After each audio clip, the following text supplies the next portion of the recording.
ئاینی پیرۆز ئیسلام فێرمانی کردووە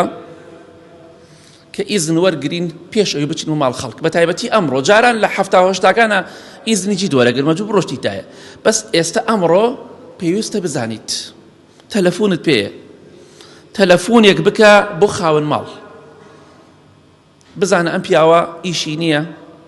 ئەم ماڵە سەفەریان لەبەر نییە ئەم ماڵە داوەتیان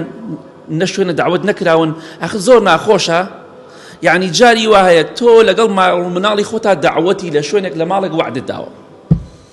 دا دەقە چارێکە نیم سعات پێش بانک عیلەیە بەبێ تەلەفۆن خۆیانەکەنە ژوورا ئێوارەش لەوێ بن ئەی خوایە من لە شوێنەتر خواردنەوە دروست کراوە ئەمە بەڕاستی کارێکی حرام و ناشەرعیە بەڕاستی گوناهبار دەبن کاک فڵان کەس بە پیاوەڵە یا بە ئافرەتەڵی حەزەکەین بێمە ماڵتان ئیشتان نییە دعوت نین دەرچوونتان نییە ئەگونجێ بین یا کاتێتر بین نەک بڵێ سەلام عەلەیکم و هاتین نابێ ئەمە گوناهبار دەبیت ئەبێ ئیزن وەرگری ئیزن حتا تەستەئنیس معنای دووەمی ئیستئناس واتە ئیزن وەرگرن لە خاوەن ماڵ پێی خۆش بێ خاوەن ماڵ